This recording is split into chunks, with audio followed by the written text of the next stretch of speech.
friends, today we're going to start chapter 3 of our book, Beezus and Ramona. Chapter 3 is called Ramona and Ribsy. One day after school, Henry Huggins, who lived in the next block, came over to play checkers with Beezus. His dog Risby came with him because Henry never went anywhere without Ribsy. Beezus liked Henry because she knew he thought she had more sense than most girls, and the two often played checkers together. So far Beezus had won 48 games, and Henry had won 49, not counting the games Ramona had spoiled by tipping over the checkerboard. This afternoon Beezus and Henry knelt on either side of the coffee table with the checkerboard between them. Ribsy lay on the rug near Henry and warily watched Ramona, who was wearing her rabbit ears and riding her tricycle around the living room. "Your move," said Henry to Beezus. "I want to play," said Ramona, riding her tricycle up to the coffee table and shaking her head to make her ears flop. Ribsy got up and moved to a corner, where he lay down with his nose on his paws to watch Ramona. "You're too little," said Beezus, as she moved a checker. "Besides, only two can play checkers." "We could play Tiddlywinks," said Ramona. "I know how to play Tiddlywinks." Beezus did not answer. Her mind was on the game, and she watched Henry move very carefully. "I said we could play Tiddlywinks," yelled Ramona. Beezus looked up from the checkerboard. "Ramona, stop bothering us," she said in her severest voice. Ramona scowled and pedaled backwards away from the coffee table while Beezus returned to her game and studied the board. She had to be careful because Henry had already captured half her checkers. "Let's see," she thought. "I can move from here to there. No, that won't work because then he could. But if I move from here to there, yes, that was it." Beezus opened her hand to pick up the checker. At that instant Ramona pedaled as fast as she could toward the coffee table. Crash! The front wheel of Ramona's tricycle rammed into the table. Checkers bounced into the air and showered all over the table, falling to the floor and rolling across the rug. "There," said Ramona proudly as she pedaled away. "Hey!" protested Henry. "Mother!" Beezus called. "Ramona's bothering us." Wiping her hands on her apron, Mother came out of the kitchen. "Ramona, you know you're not supposed to bother Henry and Beezus when they're playing checkers. Now go to their room and stay there until you are able to behave yourself." "No," said Ramona. "I don't have anybody to play with me, and I want Beezus and Henry to play with me." "You heard me." Mother lifted Ramona off the tricycle. "I'll bet she has a tantrum," thought Beezus as she picked up the checkers. "No!" screamed Ramona. "Ramona," said Mother in a warning voice, "I'm going to count to 10. Ramona threw herself on the floor, kicking and screaming. "1, 2, began Mother. Ramona went on kicking and screaming until Mother counted to 7. Then she lay still on the floor, watching to see if Mother really meant what she said. 8, 9, said Mother. Ramona got to her feet, ran into the bedroom, and slammed the door. Mother returned to the kitchen, and Beezus and Henry started a new game, as if nothing had happened. Tantrums were not unusual in the Quimby household. Even Henry knew that. In a few minutes Beezus heard Ramona open the bedroom door. "Can I come out now?" she called. "Can you stop bothering Beezus and Henry?" Mother asked from the kitchen. "No," said Ramona, and she shut the door. Not more than a minute later Ramona opened the door again and came into the living room. "I can stop bothering," she said, with a sulky look on her face, and Beezus could see she was still cross because she had been punished. "That's good," called Mother. "Come here, I'll give you a cookie." Seeing Ramona go into the kitchen, Ribsy sat up, scratched, and trotted after her. Although Ribsy did not trust Ramona, he was always interested in what went on in the kitchen. "I hope she stays in that kitchen," thought Beezus, as she picked up a checker and skipped from here to there and captured 2 of Henry's men. The game had been so exciting that Beezus almost forgot about Ramona. At the same time she was vaguely aware of the scuffling in the hall. Then she heard the jingle of Ribsy's license tags and the click of his claws on the hardwood floor. Ribsy gave a short bark. Then the bathroom door slammed. "I wonder what Ramona is doing," thought Beezus as she captured another checker.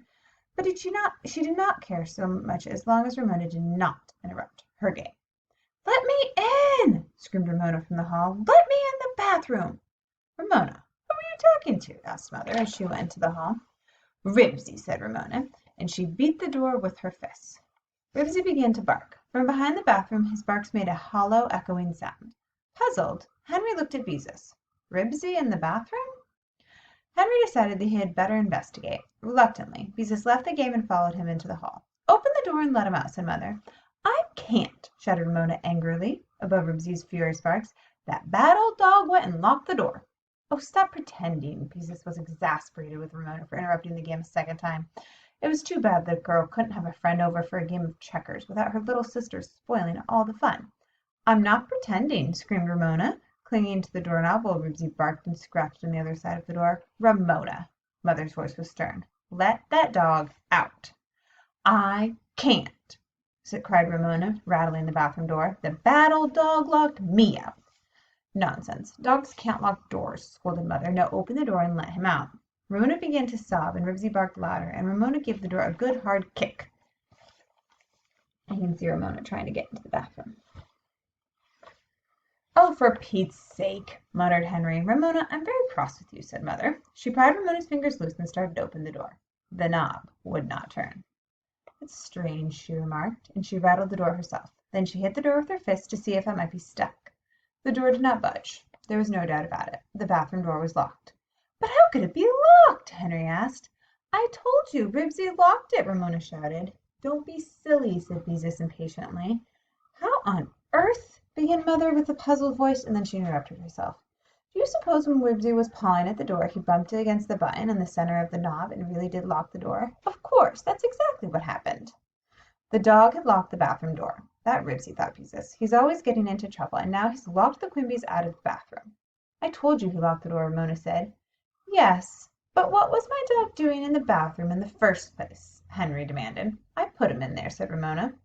Ramona Quimby, even Mother sounded exasperated. Sometimes I don't know what gets into you. You know dogs don't belong in bathrooms. Now go to your room and stay there until I tell you to come out. But, Ramona said, I don't want to have to speak to you again.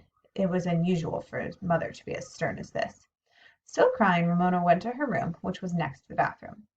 Since Mother had not told her to close the door, Ramona just stood inside and waited to see what would happen next. Where's the key? Beezus asked. I don't know, answered Mother. I don't remember that we ever had a key. But there's a keyhole, said Beezus. There must be a key. Ribsy, be quiet, ordered Henry. We'll get you out. But Ribsy only barked louder, and his barks echoed and re-echoed around the small room. No one gave us a key to the bathroom when we rented the house, explained Mother, and when Ramona first learned to walk, we fastened the button down with Scotch tape so she couldn't lock herself in. You did? Ramona, fascinated with this bit of information about herself, stopped crying and leaned out the hall. How big was I then? No one bothered to answer her. We've got to get Ribsy out of the bathroom, said Beezus. Yes, agreed Mother, but how? If you have a ladder, I'll climb in the bathroom window and unlock the door, Henry offered. The window's locked too, said Mother, bending over to examine the door. Maybe we could call the fire department. Henry tried another suggestion. They're always rescuing cats and things. They couldn't do anything with the bathroom window locked, Beezus pointed out. I guess that's right, said Henry, sounding disappointed. It would have been exciting to have the fire department rescue Ribsy. Well, I can't see any way to take the knob off, said Mother. There just aren't any screws on the side of the door. We've got to get him out some way, said Henry. We can't leave him in here. He'll get hungry. Beezus did not think of this remark of Henry's was very thoughtful. Of course Ribsy would get hungry if he stayed in the bathroom long enough. But on the other hand, they would need to go to the bathroom. And it was Henry's dog who would lock them out. Then Beezus made a suggestion. Maybe if we pushed some glue under the door so Ribsy could get his paws in it and then called him, he would scratch the door, and maybe his paws would stick to the button, and then he could unlock it himself. Beezus thought her idea was a good one until she saw the disgusted look on Henry's face. I just thought it might work, she said apologetically. Mother, began Ramona, leaning out into the hall. Mother paid no attention to her. I just don't see what we can do. Mother, said Ramona urgently. This time she stepped into the hall. Unless we get a ladder. Go back to your room, Ramona. And break the window so we can unlock it, Mother continued, speaking with one sentence inside another, the way grown-ups often did with Ramona around her. But Mother, insisted Ramona, even more urgently, I have to. Oh dear, I might have known, said Mother. Well, come on, I'll take you next door. Leave it to Ramona, thought Beezus, embarrassed, to have her little sister behave this way in front of Henry. Don't worry, Ribsy, said Henry. We'll get you out somehow. He turned to Beezus and he said gloomily, if we don't get him out by dinner time, maybe we could cut up some meat in real little pieces and shove it under the door to him. I don't see how we could get a drink of water to him, though. We have to figure it out before then, said Beezus. Father would not like it if he came home and found Ribsy locked in the bathroom. Ribsy couldn't have locked the bathroom door if Ramona hadn't put her in there in the first place, Henry pointed out. What a dumb thing to do. Beezus had nothing to say to this. What could she say when it really had been Ramona's fault? Mother and Ramona soon returned. I think we'll get Ribsy out now, said Mother cheerfully. The lady next door says her grandson locks himself in the bathroom every time he comes to visit her, and she always unlocks the door with a nail file. She told me how to do it. Mother found a nail file, which she inserted in the keyhole. She wiggled it around. The doorknob clicked, and Mother opened the door. It was as easy as that. With a joyous bark, Ribsy bounded out and jumped up on Henry. Good old Ribsy, said Henry. Did you think we were going to leave you in there? Ribsy wriggled and wagged his tail happily because he was free at last. Now, maybe he'll be a good dog, said Ramona sulkily. He's a good dog, aren't you, Ribsy?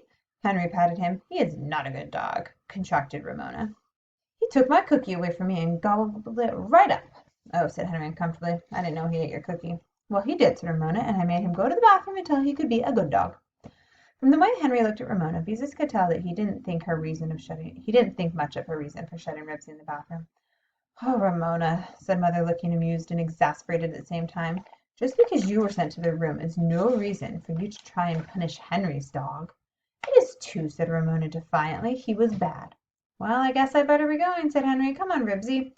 Don't go, Henry, begged Beezus. Maybe we could go out on the porch or something and play a game. Maybe some other time, said Henry. I've got things to do. All right, said Beezus reluctantly. Henry probably knew they wouldn't be safe from Ramona anywhere, the way she was behaving today. With Henry gone, Ramona gave a hop and made her bunny ears flop. Now we can play Tiddlywinks, she announced, as if she had been waiting for this moment this whole afternoon. No, we can't, snapped Beezus, who could not remember when she had been so annoyed with Ramona. Yes, we can, said Ramona. Henry's gone now. We can't because I won't play, so there, answered Beezus. It wasn't as though Henry came over every day to play checkers. He only came over once in a while, and then they couldn't play because Ramona was so awful. Just then the phone rang, and Mother answered. Oh, hello, Beatrice, Mother heard her say. I was hoping you'd call. Tiddlywinks, I want to play Tiddlywinks, chanted Ramona, shaking her head back and forth. Not after the way you spoiled our checkers game, said Beezus. I would have played Tiddlywinks with you for $1,000,000. Yes, shouted Ramona. Children. Mother put her hands over the mouthpiece of the telephone. I'm trying to talk to your Aunt Beatrice.